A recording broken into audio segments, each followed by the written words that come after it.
Emotionally unavailable.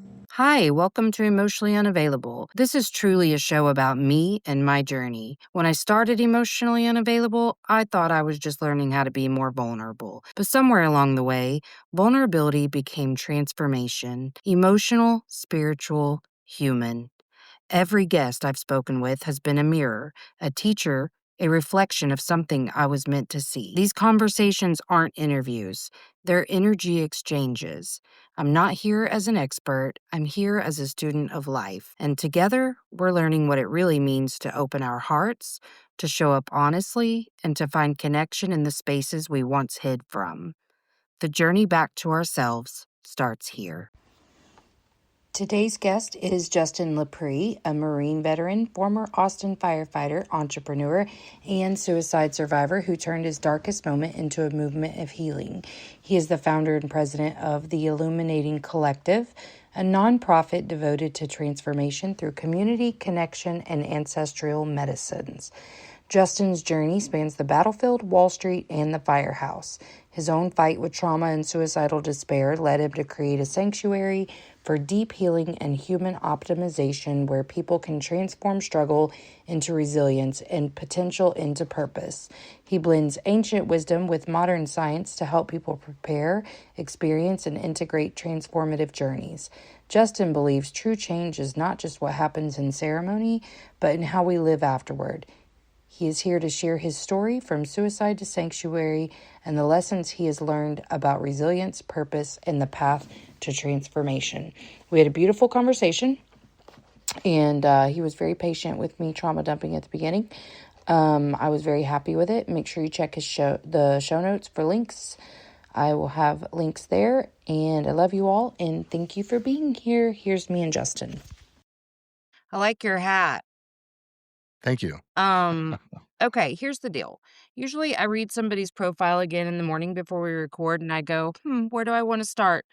But I'm having a hard time knowing where I want to start because, well, this is the first time I'm saying this at the very beginning of a recording. Let me be clear. I want to do this recording really bad and we're going to do it and I'm going to be fine. But there's some sensitive content here because I, just lost my son a few weeks ago to an I'm so accidental sorry. overdose. And Yep. so, the conversation is very important to me, but I'm having kind of a rough morning. And I'm gonna be fine. I'm not gonna Which cry the whole time, but right now I'm just a little bit raw. So, I feel a let me little ju let bad me for trauma dumping on you right at the beginning. No, not at all. I'm do you wanna push this? No, I'm good. Okay. I just needed to get it out of the way right away because, um, well, I'm just crying this morning. But I guess what I wanna know first is, I mean, you're a suicide survivor, yes? Correct. Okay, so I also know that you have, a history in, military and things like that, is that correct? Yeah. Mhm. So I wondered what kind of brought you was it just a culmination of your military and other experience? Was it a lifetime of things you were battling up to that point? Like, what brought you to this horrible This place that you moment? found yourself in? Yes.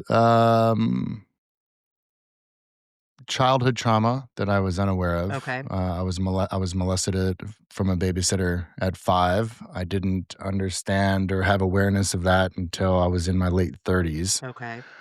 So that was not, um that didn't consciously have an impact on my decision of wanting to leave this world. However, um, military experience, combat trauma, losing a lot of friends, Yeah. losing a lot of friends to suicide um, over the years, um, complex pharmacology of pharmaceutical drugs that I was prescribed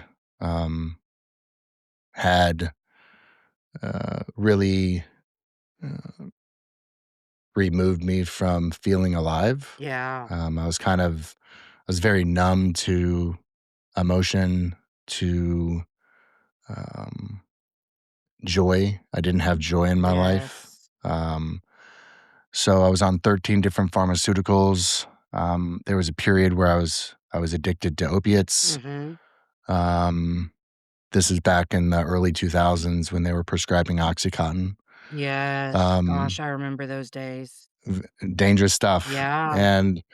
and so, I didn't understand my trauma. Mhm. I didn't talk therapy didn't wasn't successful for me. Yeah. I didn't enjoy going to the VA hospital and spending all day in line waiting. Ugh. Yeah. So I didn't really understand as a man how to talk about what I was experiencing. Mhm. I didn't have a safe space for me to explore those emotions and memories. And so I just suppressed them with alcohol, relationships, um, women, cocaine, you name it. Yeah. Had a very challenging time. And so with substances. Um, and then I became a fireman when I moved back from New York in 20 guess I got on the department in 2016, Okay. and just compounded, um, trauma on trauma. Yes. I wasn't in a good place. My marriage wasn't in a good place. My ex-wife was, struggling with, alcohol addiction. We had 2 young children. We made some really big life moves, bought a new house, a lot of stressors, Yeah. for a young family with a rocky foundation. And then went through it, just started going through a divorce, was very ousted Mhm. by my community, by doing so, felt very alone, felt like I wasn't able to provide in the way I wanted to provide for my children, Yeah. and that they would be better off without me there. Mhm. Kind of twisted, um, looking back at it, how low of a spot I was in, but I really thought killing myself was going to be the answer. Yeah. I just wanted the pain to stop. I wanted the voices to stop. I wanted the memories to stop. Um, and substances um, just hit them for a short period of time, and then I would wake up and they would be there again. Right? We know Yeah. this to be true. Yeah. Um, and so this is why people continue to escape with substances because they don't want to face it. Right. And so um, obviously I was unsuccessful, and um, that started my healing journey Yeah. post that attempt. Thank you for sharing that. So I never attempted, but I made a plan a couple years ago, actually, in October of 23.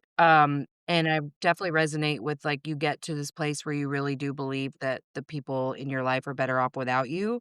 Like that's the crossover where I was like, oh, stay for them, stay for them, stay for them. And then the voices were also very loud for me. Mostly my voice, but it was, like, these different characteristics of my voice, and it was really weird, and I thought I was, like, becoming schizophrenic. But I wonder for you, like, after surviving an attempt, like, you realize you've survived, and then, how long between that and actually beginning a recovery did you, like, want to recover? Like, when did the desire to get better really sink in for you? Probably about a week after I had read a book, How to Change Your Mind. I had took some time off from the department, and one of my Marines had sent me a book, How to Change Your Mind by Michael Pollan. Um, Great book for me at that time. I really needed to read it, and it gave me hope that just possibly there was a way for me to rewire my brain, for me to um, move through some of these traumatic experiences that I had Yeah. um, uh, accumulated over years of service with the use of natural medicines. and I was very curious about that. This is the first thing that first time I was like, "Wow, I don't know anything about this topic." Yeah. I've tried pretty much everything, nothing's worked for me. So I would say about a week, to where I read a book, which led me to my very first ceremony with mushrooms, psilocybin mushrooms, and it was post that first experience, which was in December of 2018. um, the will to die had left completely, and I Wow. was like, "Okay, I for the first time, I think I can get through this." Yeah. Now that was the start, and here we are, um, over 7 years later, and I'm still healing, but I am night and day difference. I am a completely different individual, different man, different father, different ex-husband, than I was in November of 2018. So what do you think it was? Like, was it just the hope that things could be better? Was it meaning that you found in this life? Was it all of it? Yeah, it was all of it. It was, I think at the core, if I can really kind of reflect on my first, um, those first early journeys with psilocybin mushrooms, um, the at the core was I was completely spiritually disconnected with God. Mm. I didn't have a relationship with God. I was an atheist at the time. Um, Even growing up Catholic, when I came home from the war, I was convinced that everything that I had been taught was a lie. Um, Very traumatic experience in war, Yeah. um, and I had a lot of moral injury having killed people, Mhm. what that meant for me, and so I just kind of revolted against or rejected against everything that I had been taught, in my adolescence. So, not only did I come out of those early ceremonies, with a belief in something bigger, for me, that's God. But I loved myself for really the first time in my life. I Right. I I really explored the idea of this isn't who I was. All of these things that had happened to me, were just part of my story, Mhm. and I was pure at the core. Yeah. And really starting to rewrite the story that I was telling myself, and not talking badly about myself, and not calling myself stupid, and you know feeling hate for myself, but actually feeling remorse and empathy and love. And it was when I shifted and experienced love for myself that I wanted to live, Yeah. and I started to find a deeper purpose and meaning for my life, and what living truly meant for me, and how I was going to show up for myself and show up for my children, and understanding that I needed to take care of me first. And by taking care of me and getting myself right and starting my healing journey, I was going to show up in the way that my children needed me to show up. So Yeah, so it sounds to me like you really started to, embrace humanity and what this human experience really is. that yes, that's correct. I very much had a spiritual, mystical, religious experience Mhm. with the use of these types of medicines over the years, and it really they they ended up being a catalyst of developing or redeveloping or remembering this connection with the divine within ourselves. Yeah. And once I understood that everything that I was looking for already existed within me, it was a life changing experience. And Yeah. I was able to tap into those types of experiences through meditation, through breath work, through journaling, and really understanding that love is the answer. Right. And if I was going to show up that way every day of my life, everything would be okay. Yeah. I have found the exact same thing, and I wonder, what are your thoughts on, because I've been like, is it love that's the main thing? Is it joy that's the main thing? Is joy love? What are your thoughts on that?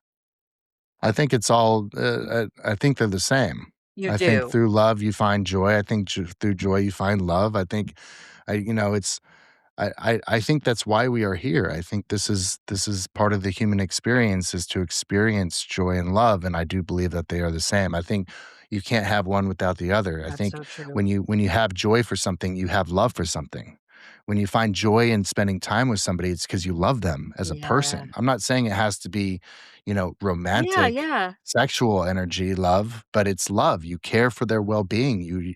I find a lot of enjoyment, you know, getting to know you as a person because I truly care for you. I love you as a person. We are Yeah. we are just walking each other home. So I do think that those words are used, in conjunction with each other. Okay, I'm glad I asked you that because I this has literally been something I've been talking a lot about, and especially to myself lately, is just like, well, wait, is it joy or is it love? And then it wasn't until I was about to ask you the question that I was like, oh, I think they might be the same thing. But yeah, I love that answer. I My think it's perspective, great. but yes, I do Yeah. think I do believe they're the same. No, I agree 100%. That's so cool.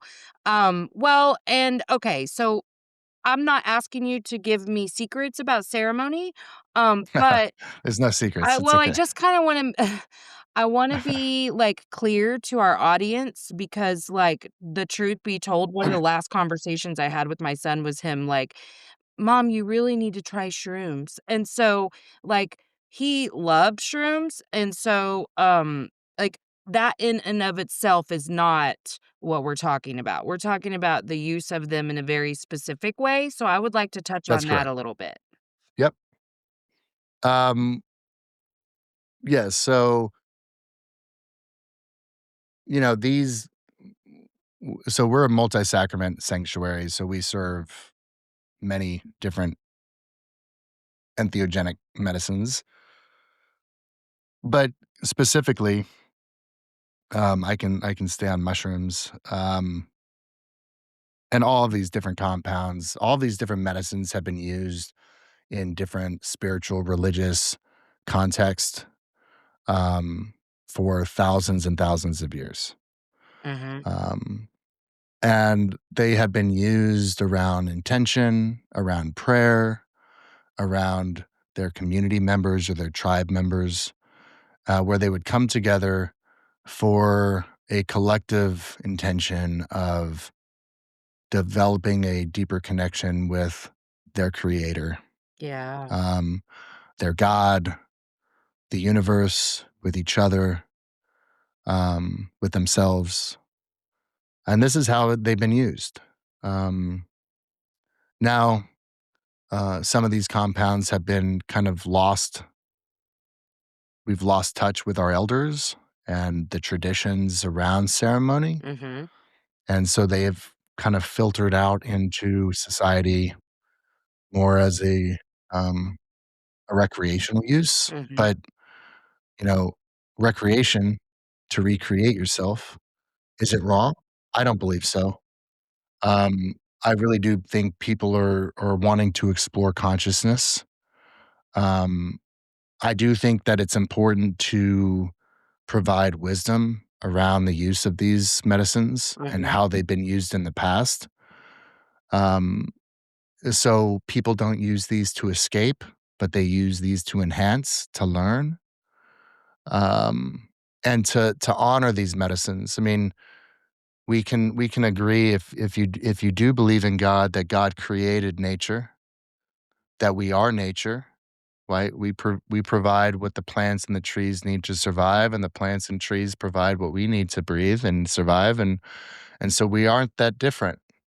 right, We come from nature, and so I believe God has provided these types of medicines for us to not only explore consciousness, but to have a deeper connection with God, and to help ourselves heal physically and mentally, mhm, emotionally, spiritually. And and so that's how we use, um, and commune with these types of medicines, these entheogenic sacraments, is, they enhance our faith. They, um, we we bring intention, we say a prayer. Today, I want to share a book series that truly meets you where you are. Letters to Myself by Jen Taylor, LCSW, is a powerful collection written by a New York based spiritual psychotherapist with over 23 years of experience. Each volume invites you to write your way through trauma, healing, and self compassion, from sexual assault and abuse to bullying and cult recovery. These aren't just books you read, they're books you work with. If you're ready to reflect, release, and reconnect with yourself, search Letters to Myself by Jen Taylor on Amazon today, and I will also have a link in the show notes. Around a fire, we speak to the fire to share our intention as to why we're even here. Why are we about to commune with this substance? What are we hoping for it to bring into our life? What are we hoping to learn from this experience? And when you ingest a substance with that type of intention, it provides you with some guardrails and a foundation in which you can stand upon and learn from. I look at all these ceremonies as classrooms Yeah. and these compounds as the teacher. And consider these, I mean, let's just say mushrooms under the soil of our earth, there is mycelium and it spreads across the entire world. And it's an underground network of communication, of wisdom that has been here for a very, A very long very long time. time, yeah. And so these plants and these fungal allies have been learning for much longer than we have been walking. And so this intelligence, I do believe it to be an intelligence, holds some insights and answers and some of the keys in which we are looking for inside of the flesh of these plants and fungal allies. And so when we ingest them, we are tapping into a deeper intelligence of the universe. I know this is a little woo, but I know it to be factual, having worked with these types of substances for Yeah. almost 8 years. There's a lot that we don't know, Yeah. and so I believe there to be extreme reverence to this type of work. I believe, in different indigenous cultures, they consider mushrooms to be the flesh of the gods. I could see that. Um, and um, it has provided me with a sense of connection, with a sense of um, empathy, of self love, of deep wisdom and insight for me to re experience different traumatic events in my life, but through a different lens, Yeah. to have empathy for those that have hurt me, to have empathy for myself for those that I've hurt, to forgive myself, to forgive others, and to move through these more lower vibrational emotions so that I can get to the high vibrational emotion of joy and love. And these teachers will provide that if you are open to receive that type of lesson.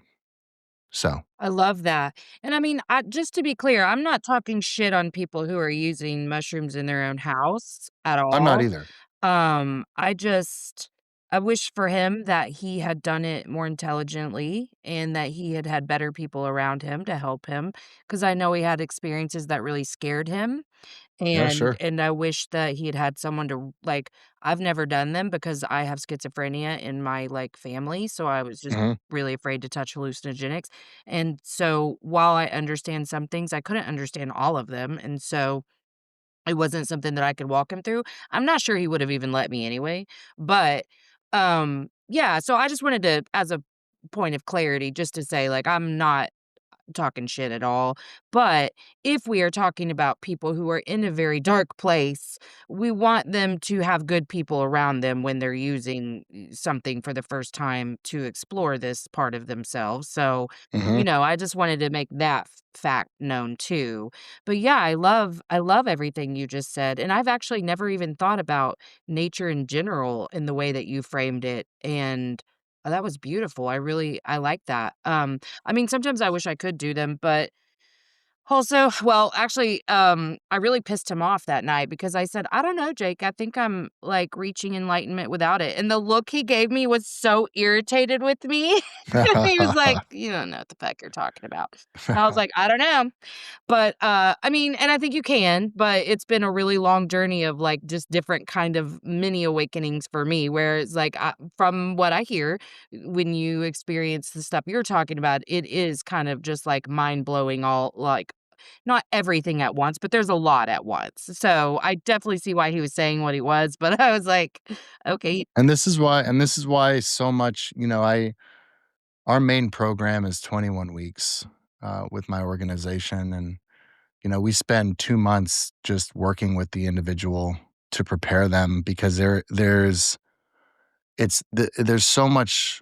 I truly do believe, if I were to quantify this out of 100%, I would say the sacramental ceremony is 10% of the transformational arc of the person. Yeah. And then 90% goes into the preparation of the mind, body, spirit leading up, and then what you do afterwards. And that's really where the life changes happen. You're not going to change your life in a 6-hour journey, Right. but you're going to receive the insights and the wisdom on what you need to do, who you need to forgive, how you need to approach conflict, how you need to approach your relationship with substances in that 6 hours.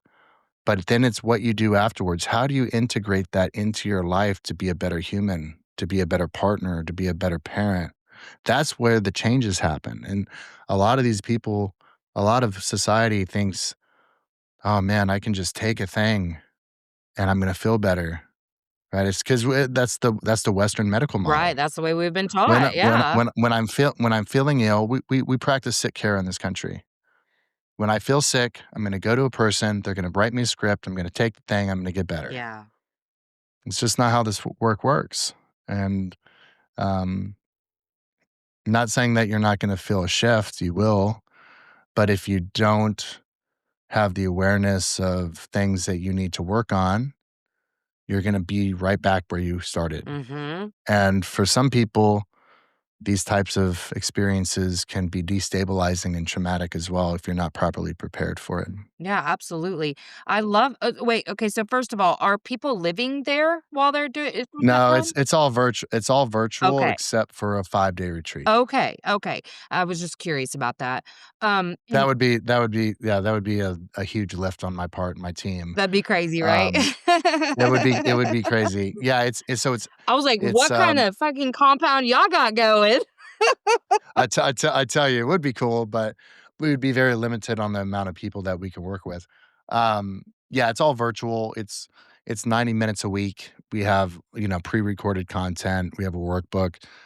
And then you have one-on-one and group calls for pretty much 20 weeks. And then that 1 week is you get to come and meet in 3D the other participants that have been going through this journey with Oh, you, I love and then that. and do the in-person ceremonies. That's so cool. So, yeah, the prep work I could see being so important for even the integration part, like, because you It's gotta know so what you're important. gonna learn and how you just in theory, how you wanna practice it, and then you go through it, and then it's like, "Well, shit, I really do now have to do this." Well, a lot of if people knew how to if people knew how to fix and how to change, they wouldn't be coming to me. Yeah, They're coming to me because they need some help. They need some support. They need some accountability. They need some guidance.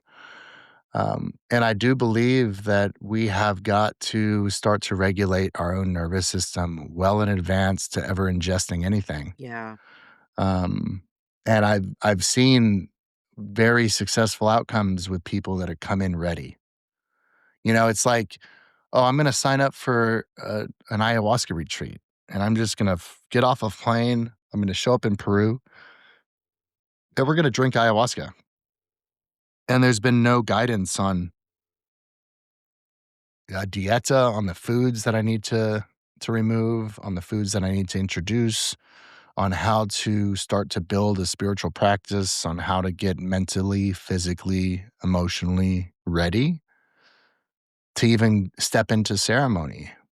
And so I think preparation is just as important as the post ceremony integration. And the more time that we spend with people leading up to ceremony, the more ready they're going to be, the more agency they have in their life, Yeah. the more, they they are the person that's going to change their life. It's not me. It's not Right. the substance. And so a lot of these people just need a little hand holding to have the awareness that it is them. Now we're there to support them. We have an incredible team. We have a lot of specialists that specialize in different approaches. You know, um, we work with internal family systems. We work with limiting belief systems. You know, we I I really want to give people all the tools that they need. Yeah. Hey, I know we all breathe, but do you really know how to breathe? We're going to teach you how to breathe. We're going to have a breathwork practice. We're going to teach you how to meditate. You don't have to be a guru, but we all have to start somewhere. And you're going to leave that retreat with a toolbox of tools to where, okay, I feel a panic attack going on. I feel it starting. I'm getting flushed. I'm getting nervous. Okay, I remember what Frank taught me. Mhm. I'm just going to go into a 10-minute breathwork session and I'm going to regain control of my nervous system and I'm going to calm down. We don't have to reach for the Xanax. We don't have to reach for the drink, right? We already have it. We have the Right. tool. Okay, I'm just going to do this for 5 minutes. I'm going to do this for 10 minutes and I'm going to be able to control myself. And then you can go on throughout your day. This is what I'm trying to teach people. We don't have to look externally, right? We do have this. We just have to be taught the tool. Yeah. When we're taught the tool, then and not everybody's going to be a breathwork guru. Not everybody's going to, want to get into yoga or a meditation. However, it's good to know it. So we can try it and see how that feels, and maybe we can develop a practice with it. I mean, life is a practice, Yeah. and we have to practice at it every day. And that's the only way that we can get better at life is by training that muscle. And that could be a spiritual practice for a spiritual muscle. That could be a physical practice. I mean, you just don't go in the gym and, you know, Right? benching 400 pounds, right? I mean, you're not going out. You're not just, well, I know a couple of people who's like, oh, I'm just going to sign up for an Ironman and just do it. I'm like, you're nuts. Not me, brother, not me. But usually that takes a lot of training, right? It takes a lot of practice. So like takes a lot of getting up, working through it. You don't start running a marathon, you start running a mile Right. and then a mile and a half and 2 miles and you start to work up towards that full marathon length and it's like we can't expect we should not expect for us to be experts um, at life after a weekend. We Right. can't expect to be proficient in all of these different modalities after a weekend. The ceremony with these compounds is not going to just all of a sudden change me in a way that I don't need to continue to learn and practice, right? So this is just the beginning. The journey, I do believe the journey is the destination. I don't think we're Mhm. going anywhere. It's like we have control of today and that's it. Yep. How am I going to show up? What am I going to feel today? I'm in charge of my emotions.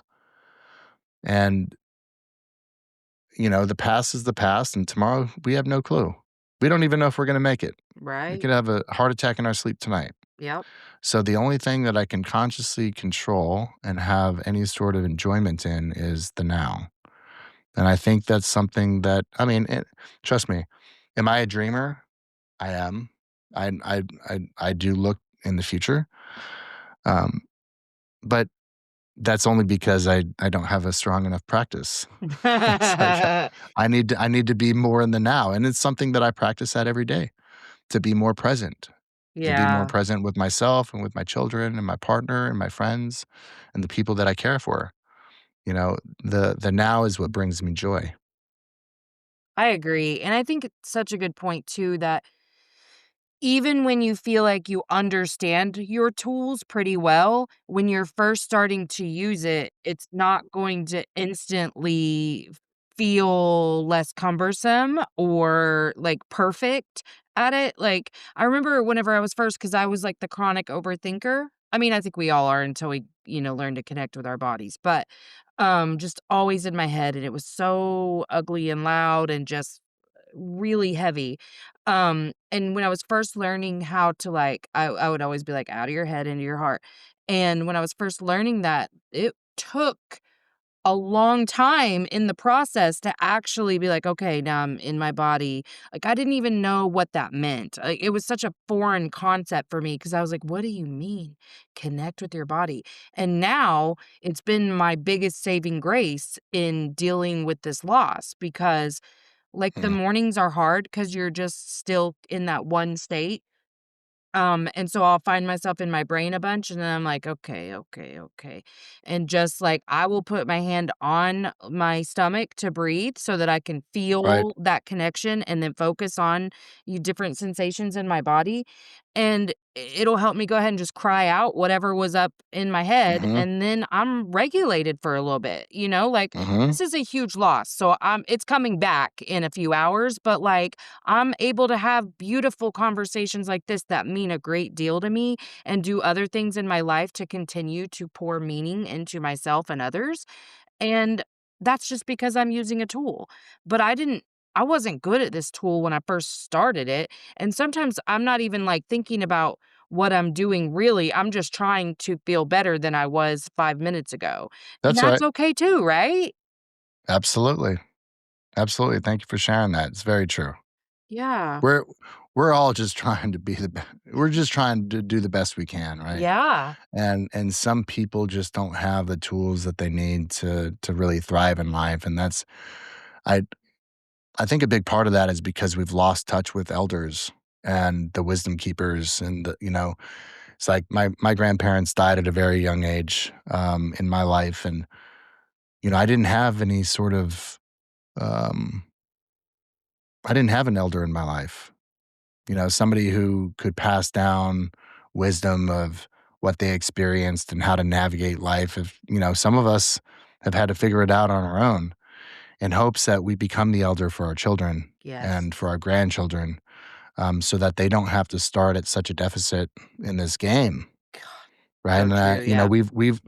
with social media and how we live in society now, like we're not in small communities, we're not in tribes anymore. Um, where, you may or may not even have a relationship with your neighbors. I don't. I don't. Mm-mm. I don't. Yeah. Like, I don't even know their names, right? And we share a fence, Yeah. right? I It's don't know just, mine either. I don't know their names. right, right. I know times have changed, but I do believe that this is a time for remembering, and I think we're starting to see a large amount of people that are wanting to start to make some changes on that topic and to Yes. start impacting the lives of their community and their friends and starting to lift each other up together and to start to co-create life together. So, I'm Yeah. hopeful for the future generations for sure. Me too, because you know what? Even without any of the spiritual stuff that we're referencing, which I'm super woo-woo, but, I'm so happy like, I wish that I had learned things to have parented differently when my kids were younger, but, um, like, I have an 11-year-old too, but I also know that that wasn't, like, my path, and I feel like kids now at least have better information with people like us about experiencing feelings instead of intellectualizing, minimalizing, trivializing everything that we experience in this world, Right. and that is such a gift to the younger generations because people are healing in mass. And Mhm. as a collective, I do see so much just more brightness, I guess, because we're not staying stuck in our trauma, and we actually have a vocabulary. I mean, that's the thing is that I am 45 and didn't really hear about trauma until, I don't know, maybe the late 90s is when they started talking about PTSD in veterans. Sure. But that was the only label that they were willing to, because they were studying veterans, and so that was the only people in my world that they were even talking about having trauma. So when I first started hearing that I had a lot of trauma, I mean, I had, like, the craziest childhood. I was like, "Wait, but I wasn't in combat." It was a very confusing information, but then just hearing, like, "You're not crazy, you're not broken, you Right. just have to learn how to rewire your brain." I say just, but, like, better than I'm a hopeless victim of circumstances. No matter what I do, I cannot feel better, because that's why I got to the place I got to was, Sure. listen, I gave it the old college try. I've done everything I know how to do. And even still, and this is in 23, I still had limited information. Everything I know That's now is correct. stuff that I've had to go find or from the Accumulated, right. show. Sure, right, right. And I think that's really the well, I don't think. I know it to be this is what's important about conversation, about storytelling is like, man, we really don't know a lot.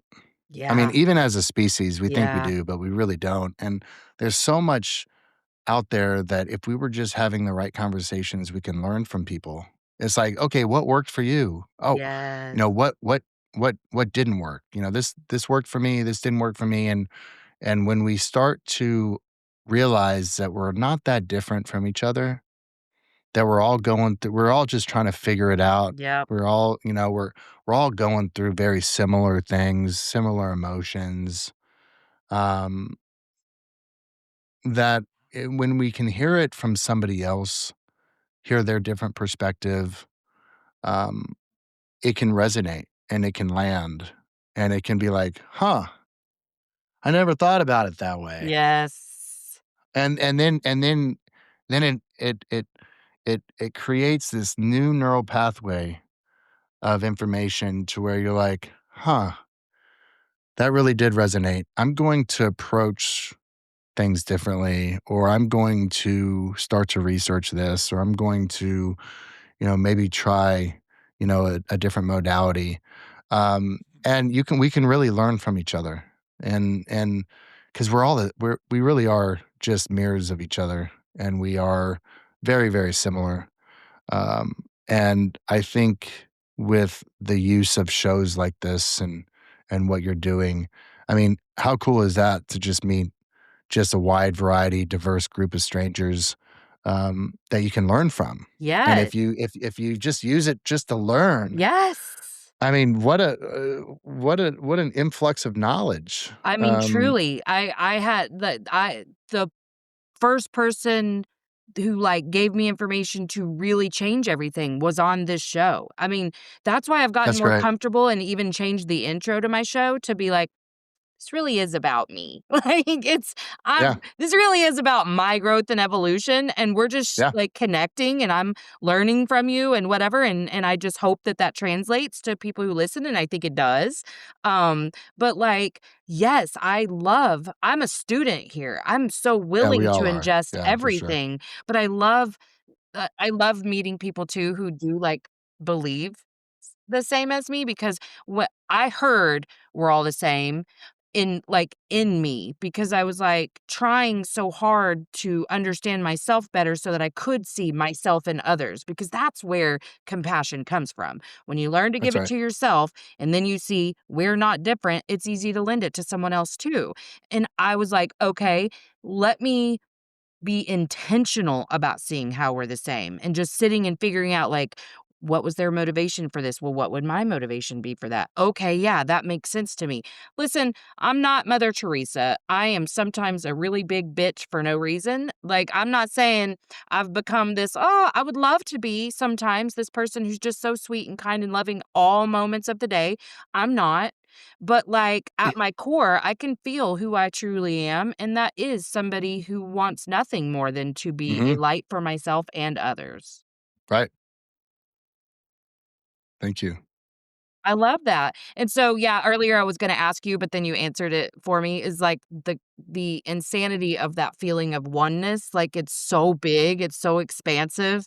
It's sometimes whenever I just tap into that, it's just like, "Damn, there's so much love here." I wish people could feel that, like, that aren't on this side of things yet, like, that are Yes, just I still know. stuck in their struggle and whatever, is like, you can just tap into the oneness for just a second and just feel all the love that's available to you. It is so expansive, right? And, it can be very overwhelming Yeah. for people as well, Yeah. if they haven't or it's been a long time since they've felt that. I feel like we have that as children, Yeah. and we forget. Yep. We forget because of life, different dynamics and relationships and traumas and experiences, and we forget. And then what I've been doing now, in my 40s, I'm 44, and I've been doing this work since I was 37, is remembering. And it feels really good to remember. Yeah. And it feels really good to show up differently and show up with intention and to live with intention, and to experience life that way, and understand that life is happening for me, not to me. Yeah. And being the alchemist, right? Mhm. Being the architect of my life. Um, and I mean it's beautiful. It's really interesting to for me to reflect on how bad of a spot I was in when I wanted to leave it. Um, because I couldn't even imagine getting to that point anymore. I didn't have the tools. Yeah. I was over medicated. I was misdiagnosed. I was I didn't love myself, and so the the the transformational arc of Justin in not that long of a time, we're 7 years. Night and I it's I'm unrecognizable today. Yeah. I speak differently. I I connect with people differently. I speak to my children differently. I speak to myself differently. And it's just I don't think I became this. I don't think I don't think Justin today is what I became. I think I just remembered how to be. I think I was always this boy inside. Yeah. Um, and I was just so repressed, and I locked him away for a very long time. And I say that to say this: I'm grateful for my struggles. I'm grateful for the attempt. I'm grateful for the addiction. I'm grateful for the heartbreak. I'm grateful for the military trauma. I'm grateful for the first responder trauma. I'm grateful for all the death that I've been around because it kept me alive. It made me who I am, made me resilient. Um, however, um, I'm a warrior of peace now. I tend to my garden internally often, Yeah. and that if I can tend to my soil inside of me, into my spirit, fresh fruit and will grow from it, and that's really how I can really grow strong roots here and to live the life that I know I'm meant to live and find purpose and the what I do now, as a leader of a spiritual community. I have found my purpose, and being able to um, help others return to themselves, to remember, to share my story, to hopefully provide some inspiration, some motivation, some hope through my journey and how I got here. It's amazing. I've been able to assist friends of mine that I truly care for, that were hopeless. Yeah.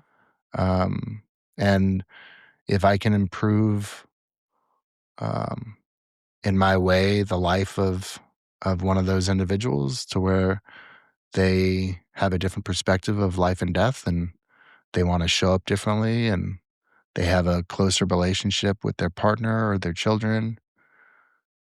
How beautiful is that? That I believe that that's what we're here to do, Yeah. and I think that that's how we can change the world, is by just giving and receiving love to our fellow brother and sister. And I think if we did that on a global scale, this world would look different. I believe that. That is exactly what I believe too. And I think when you come home to yourself, it makes living with intention easier. It's not always easier. There are challenge obviously, it's a challenge sometimes, but I think that's kind of the thing I'm really leaning into right now is that, well, I mean, I've spent 2 years being prepared for this moment. I don't know that that's why it happened in the order Yeah, that it did, but I was gaining all of these tools and understandings and insights before I experienced this crazy ass loss. right. And now I'm leaning into all of the things that I've learned over the last 2 years. But also in those 2 years, I built intention into my life and my what I have found as meaning and purpose in my life. And so much of that really is sharing in real time what I'm experiencing. That seems to Well, be the thing. just imagine if this loss would have happened 2 years ago. Oh, it would have destroyed me. I wouldn't have made it. You wouldn't have survived it. Mm-mm. And I would have So destroyed my family before and after right. also. Like, I feel really proud of the role model that I am able to be for the rest of my family You right should. now. You should be proud. Thank you. Well, I have loved this conversation. Tell us where we can find you. And of course, I'll include it all in the show notes, but I like you to say it out loud too. Yeah, so, you can find me personally, Justin LaPree. I'm on all the social links. And then, the name of my nonprofit and organization is called The Illuminating Collective. You can find us on, LinkedIn, on Facebook, on Instagram at The Illuminating Co. Thank you for having me. It's an incredible conversation. My heart goes out to you, Thank you. and, In a world where judgment quietly shapes how we see ourselves, therapist and author Jen Taylor, LCSW, invites us into something gentler. With over 25 years as a New York based spiritual psychotherapist, Jen blends psychology, spirituality, and astrology to help women, teens, and LGBTQIA individuals find their way back to self worth. In Volume 7 of the Letters to Myself, Jen explores how self judgment becomes our harshest critic and how compassion can become our greatest healer. And for families navigating loss, her children's book, Melvin and His Magical Star, offers a tender story about grief, love, and the truth that love never disappears.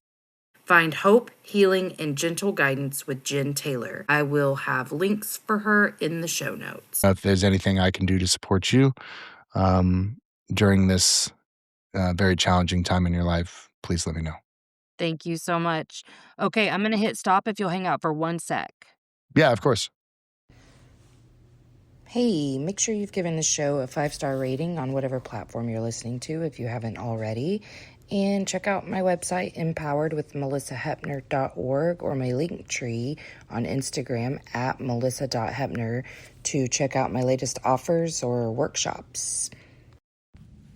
All right, that's it from me. So make sure that you check out the show notes for links. And until next time, let's all just keep swimming. INDEPE and cut.